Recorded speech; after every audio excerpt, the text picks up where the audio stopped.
morning, my dear students. Myself, Dr. Tulumani Devi, retired principal of Gov Section Mahavidyalaya, Nagaon, and at present academic advisor of Hamek Rural College of Education. My dear students, মই ইতিমধ্যে আপোনালোকৰ লগত inclusion in education পেপাৰখনৰ ওপৰত আলোচনা কৰি আছো, অৰ্থাৎ অন্তৰ্ভুক্তিকৰণ শিক্ষা। আৰু এই ক্ষেত্ৰত ইতিমধ্যে মই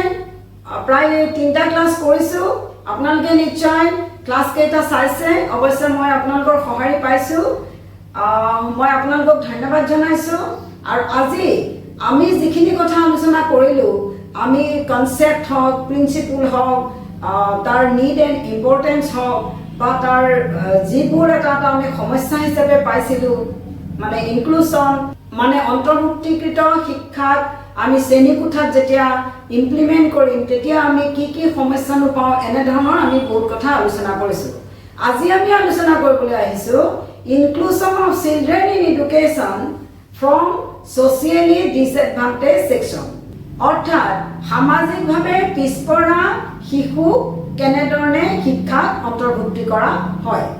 এতিয়া আমি ইতিমধ্যে কৈছোঁ যে আমি সামাজিকভাৱে হওক বা শাৰীৰিক বা মানসিকভাৱে যিবোৰ দুৰ্বল ছাত্ৰ ছাত্ৰী, সেই গোটেই ছাত্ৰ ছাত্ৰীখিনিক একেলগে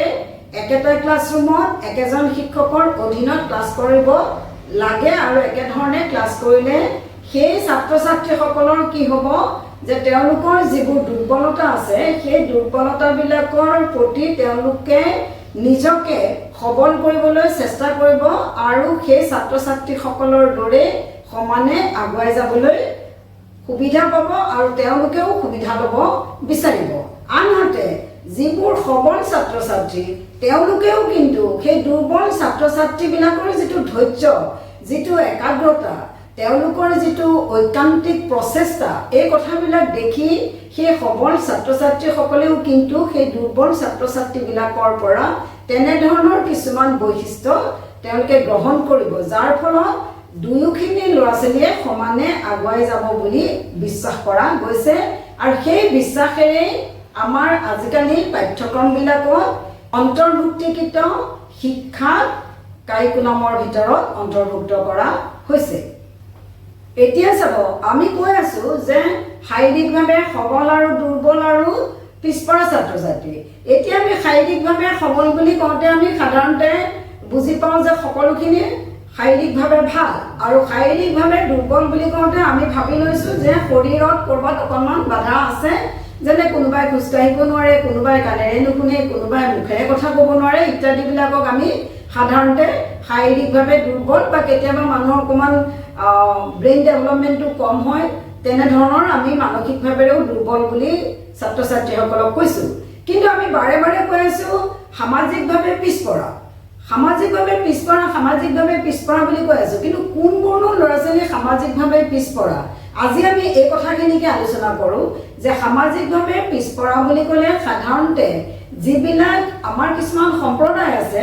যিবোৰ সম্প্ৰদায় বিশেষভাৱেৰে আমাৰ যেনেকৈ ST, SC, মাইনৰিটি, বা আমাৰ যিবোৰ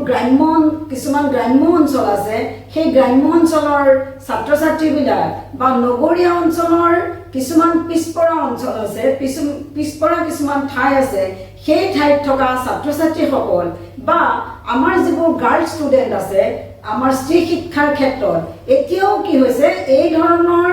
ছাত্ৰ ছাত্ৰীবিলাকৰ এই যিবোৰ ক্ৰাইটেৰিয়াৰ কথা কৈছোঁ বিভিন্ন ধৰণৰ, এই বিভিন্ন ধৰণৰ ক্ৰাইটেৰিয়াৰ কিন্তু ছাত্ৰ ছাত্ৰীবিলাক এতিয়াও পিছ পৰি আছে। কোৱা নাই যে একেবাৰে পিছ পৰি আছে, বা সেইটো ক'বও খোজা নাই। আগৰ তুলনাত বহুতখিনি ডেভেলপ হৈছে, সঁচা কথা, কিন্তু বহুতখিনি ডেভেলপ হ'লেও এতিয়াও সেইবোৰ ছাত্ৰ ছাত্ৰী আৰু আগুৱাই যাবলৈ বহুতখিনি তেওঁলোকক প্ৰেৰণা যোগাবলগীয়া হৈ আছে, বা তেওঁলোকৰ ক্ষেত্ৰত বহুতখিনি এতিয়াও শিক্ষাৰ প্ৰয়োজনীয়তা আছে। গতিকে এই প্ৰয়োজনীয়তাখিনি পূৰণ কৰিবৰ কাৰণে কি হৈছে, তেওঁলোকক আমাৰ একেখন বিদ্যালয়ত বা একেজন শিক্ষকৰ অধীনত একেলগে সমশিক্ষা লোৱাৰ সুবিধাটো কৰি দিয়া গৈছে। এতিয়া আমি যে কৈছোঁ যে সামাজিকভাৱে পিছপৰা বুলি কওঁতে আমি বিভিন্ন সম্প্ৰদায়ৰ কথা কৈছোঁ। আমি প্ৰথমতে সেই সম্প্ৰদায়ৰ ছাত্ৰ ছাত্ৰীবিলাকৰ কি কাৰণতনো তেওঁলোক পিছ পৰি আছে আমি প্ৰথমতে এই কথাখিনি আলোচনা কৰিম আৰু প্ৰথমতে আলোচনা কৰিম আমি অনুসূচিত জাতিৰ কথা অনুসূচিত জাতি মানে শিডিউল কাষ্ট এটা শিডিউল কাষ্টৰ ল'ৰা ছোৱালীবিলাক প্ৰথমতে আমি উলিয়াই লওঁ যে কিয় তেওঁলোক পিছ পৰি আছে তেওঁলোক শিক্ষাত কিয় পিছ পৰি আছে এই কথাখিনি প্ৰথমতে আমি ক'ব খুজিছোঁ এই অনুসূচিত জাতিৰ যিটো সংজ্ঞা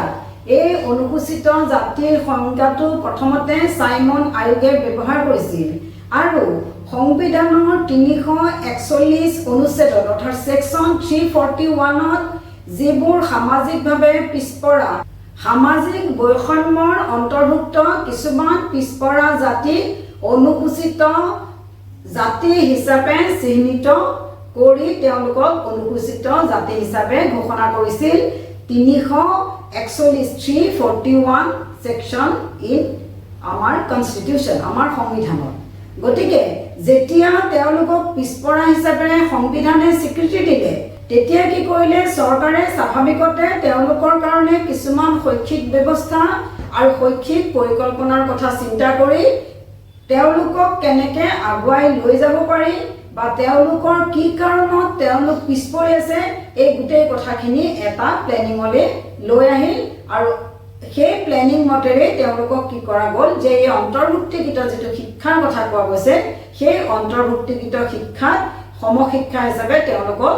আমাৰ লগত একেলগে মানে আমাৰ লগত মানে ক'ব খুজিছোঁ সবল ছাত্ৰ ছাত্ৰীসকলৰ লগত একেলগে শিক্ষা প্ৰদান কৰাৰ ক্ষেত্ৰত গুৰুত্ব দিয়ে এই গুৰুত্ব দিয়াৰ ক্ষেত্ৰত চৰকাৰে কি কৰিলে যে যিবিলাক শৈক্ষিক অনুষ্ঠান হওক বা নিয়োগ ব্যৱস্থা হওক তাত কি কৰিলে এই অনুসূচিত জাতিৰ ছাত্ৰ ছাত্ৰীখিনিৰ সুবিধাৰ কাৰণে সেই অনুসূচিত জাতিক সংৰক্ষিত জাতি হিচাপে স্বীকৃতি প্ৰদান কৰিলে আৰু সেইকাৰণে অনুসূচিত জাতিৰ সংৰক্ষণৰ ব্যৱস্থা কৰা হৈছে ক্লিয়াৰ ষ্টুডেণ্ট এতিয়া ক'ব খুজিছোঁ যে এই অনুসূচিত জাতিৰ ছাত্ৰ ছাত্ৰীসকল কিয়নো পিছ পৰি আছে ইয়াৰ কাৰণবিলাক কি প্ৰথম কাৰণ হ'ল চৰকাৰে যিবোৰ আঁচনি প্ৰদান কৰিছে সেই প্ৰদান কৰা আঁচনিবিলাক আচলতে তেওঁলোকে ভালদৰে বুজি পোৱা নাই আৰু তাৰ ইমপ্লিমেণ্টেশ্যন তেওঁলোকে নজনাৰ ফলত কি হৈছে সেই আঁচনিখিনিৰ ক্ষেত্ৰত তেওঁলোকৰ অজ্ঞতা আছে তেওঁলোকে নজনাৰ ফলত সেই আঁচনিসমূহ তেওঁলোকে একচেপ্ট কৰিব পৰা নাই প্ৰথম কাৰণ দ্বিতীয়তে এই অনুসূচিত জাতিৰ যিসকল ছাত্ৰ ছাত্ৰী আছে তেওঁলোকৰ যিবোৰ পিছপৰা অঞ্চল আছে সেই পিছপৰা অঞ্চলত প্ৰয়োজনীয় স্কুল বা কলেজৰ অভাৱ আছে শিক্ষানুষ্ঠানৰ অভাৱ আছে যাৰ কাৰণে তেওঁলোকে শিক্ষা গ্ৰহণ কৰাৰ ক্ষেত্ৰত অসুবিধা সৃষ্টি হয় তাৰোপৰি এই অনুসূচিত জাতিৰ অভিভাৱকসকল সেই অভিভাৱকসকলে কি কৰে ছোৱালীক সাধাৰণতে শিক্ষা দিয়াৰ ক্ষেত্ৰত তেওঁলোকৰ অকণমান দুৰ্বলতা আছে তেওঁলোকে ছোৱালীক সাধাৰণতে স্কুললৈ পঠিয়াবলৈ বৰ্মন নকৰে গতিকে স্কুললৈ যেতিয়া ছোৱালীবিলাক নাযায় তেতিয়া তেওঁলোকক কি কৰে ঘৰুৱাহী কামত তেওঁলোকক ব্যস্ত কৰি ৰাখে অকল সেই যে ছোৱালীবিলাকক ছোৱালী বুলি যাবলৈ নিদিয়ে আৰু কি হয় ল'ৰাবিলাকৰ ক্ষেত্ৰতো কি হয় যে যিহেতু তেওঁলোকৰ উপাৰ্জন তেওঁলোকে সাধাৰণতে খেতি বাতি বা অন্যান্য কামক লৈ ব্যস্ত হৈ থাকে গতিকে সেইবিলাক হ'ল উপাৰ্জনমুখী কাৰ্য সেই উপাৰ্জনমুখী কাৰ্যত তেওঁলোকে তেওঁলোকৰ ল'ৰা ছোৱালীবিলাকক তেওঁলোকৰ সন্তানক বেছিকৈ নিয়োগ কৰিব বিচাৰে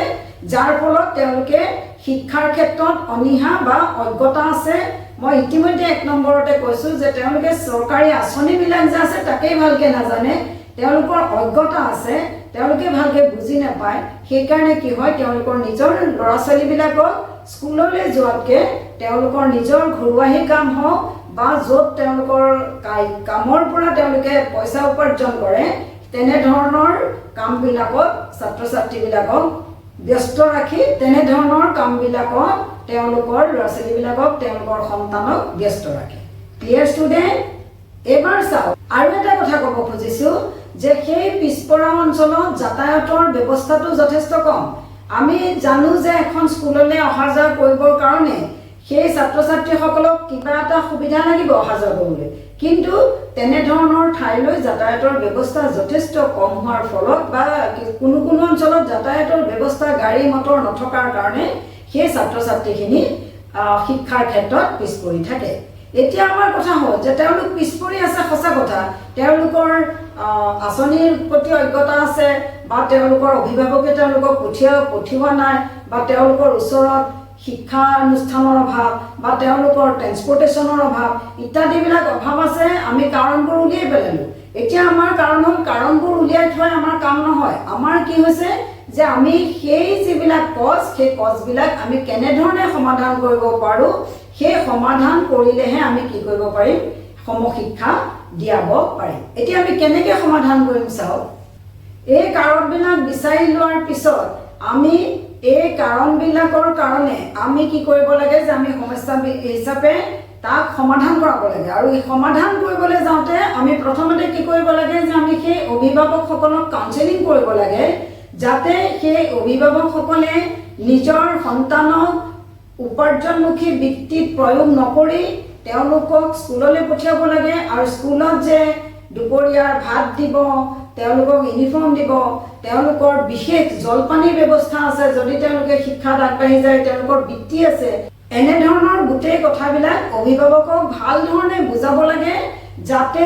সেই বুজোৱাৰ ফলত অভিভাৱকসকলে ছাত্ৰ ছাত্ৰীক স্কুললৈ পঠায়। তাৰ লগে লগে আমি যিটো কৈছোঁ স্ত্ৰী শিক্ষা, সেই স্ত্ৰী শিক্ষাৰ ক্ষেত্ৰতো তেওঁলোকক কাউন্সেলিং কৰি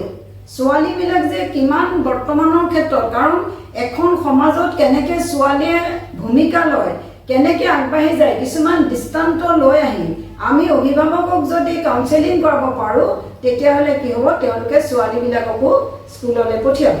ইয়াৰ লগে লগে কি হৈছে যে যিহেতু যাতায়াত ব্যৱস্থা উন্নত কৰাব লাগে, আমি যাতায়াত ব্যৱস্থা নাই, গতিকে যাতায়াত ব্যৱস্থাৰ ক্ষেত্ৰত আমি কিমান ধৰণেৰে উন্নত কৰিব পাৰি, তাৰ কাৰণে চৰকাৰে কি কৰিব পাৰে বা অন্যান্য পাব্লিকসকলে কেনেধৰণে সহায় কৰিব পাৰে, এনেধৰণৰ চিন্তা চৰ্চা কৰি যিটো আঁচনি যুগুত কৰিলে যাতায়াতৰ সুবিধা হয়, সেই ধৰণৰ আঁচনি তেনেধৰণৰ প্লেনিং কৰিব লাগে। তাৰোপৰি যিমান পৰা যায় ছাত্ৰ ছাত্ৰীসকলৰ কাৰণে আৱাসৰ ব্যৱস্থা কৰিব লাগে, যাতে তেওঁলোকে আহি থাকি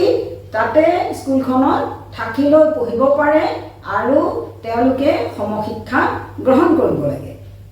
সাধাৰণতে পিছপৰা অঞ্চলত কি কৰা যায় যে স্কুল কলেজ নাথাকে, গতিকে যিমান পৰা যায় তাত স্কুল কলেজ পাতিব লাগে আৰু তাত যিসকলৰ যিটো ঠাইত যিটো তেওঁলোকৰ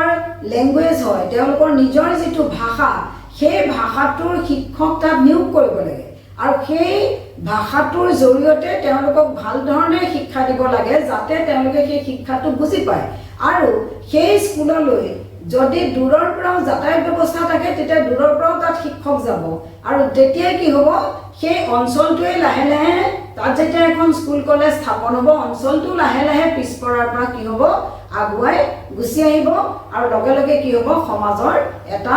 উন্নতি আমি দেখা পাম। মাই ডিয়াৰ ষ্টুডেণ্টছ, মই ইতিমধ্যে আপোনালোকৰ লগত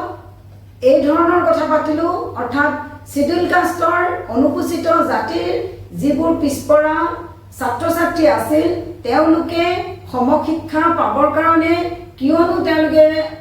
নপঢ়ে, তাৰ কাৰণবোৰ উলিয়াই সেই কাৰণবিলাক কেনেধৰণে আমি সমাধান কৰিব পাৰোঁ, এই কথাখিনি আমি আলোচনা কৰিলোঁ। আজিৰ ক্লাছটো মই ইমানখিনিয়ে কৰিলোঁ। ইয়াৰ পিছত আমি ইয়াৰ যিখিনি পিছপৰা ছাত্ৰ ছাত্ৰীৰ অন্যান্য কেটেগৰীবোৰ আছিল, আমি সেই অন্যান্য কেটেগৰীবোৰ আলোচনা কৰিম। আজিৰ ক্লাছটোত যদি আপোনালোকৰ কিবা ডাউট আছে, আপোনালোকে কমেণ্ট বক্সত লিখি পঠিয়াব, মই আপোনালোকৰ সেই ডাউটবোৰ ক্লিয়াৰ কৰিবলৈ চেষ্টা কৰিম। আজিৰ ক্লাছটো ইমানতে সামৰিছোঁ। আপোনালোকৰ পৰা সঁহাৰি পোৱাৰ আশাৰে ইমানতে সামৰিছোঁ। ধন্যবাদ, নমস্কাৰ, ষ্টে হোম এণ্ড ষ্টাডি মোৰ।